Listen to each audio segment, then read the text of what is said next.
Nous respectons la censure. Alors, laissez-nous travailler. Mais croyez-vous si je vous dis que c'est un groupe d'artistes iraniens qui ont fait cette demande à l'État?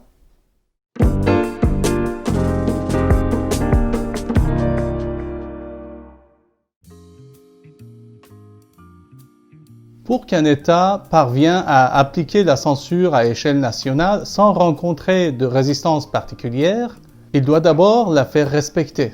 La normalisation de la censure est optimale si vous la faites respecter par les artistes eux-mêmes. Avec plus de 40 ans d'expérience, la République islamique s'est professionnalisée dans la censure culturelle.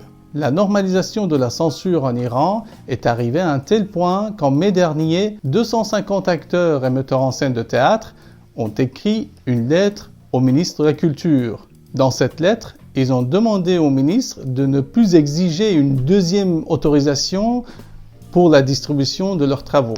Dans cette lettre, ils écrivent « Nous avons toujours respecté la censure, non pas parce que nous l'aimons ou qu'elle nous est chère, mais parce que nous vivons dans un pays qui nous tient au cœur et que la loi de ce pays, tant bien que mal, nous impose la censure. » Vous pouvez imaginer que cette lettre a suscité la réaction de beaucoup d'autres écrivains et artistes, et parmi eux, un grand groupe d'artistes et d'écrivains qui sont forcés à quitter le pays et de vivre en exil. Dans cette fameuse lettre, on lit encore « Nous essayons de respecter la censure avant toute création artistique. Et même s'il y a quelque chose qui nous échappe, il y aura des censeurs pour le corriger. » Mais comment le régime iranien parvient à contrôler tous les auteurs et à généraliser la censure partout dans le pays?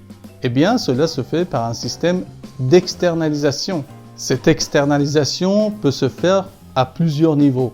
Soit le ministère de la Culture demande aux éditeurs de contrôler le contenu des livres qu'ils publient, soit il cède la tâche aux éditeurs eux-mêmes. C'est-à-dire que l'externalisation se fait encore à une autre échelle. La maison d'édition demande à l'auteur de ne pas écrire ce qui ne plaît pas à l'État. C'est ainsi que l'État économise l'argent pour l'application de la censure. Chaque artiste, chaque écrivain devient le censeur de sa propre œuvre. Mais attention, malgré ce système cruel, il existe aussi une résistance.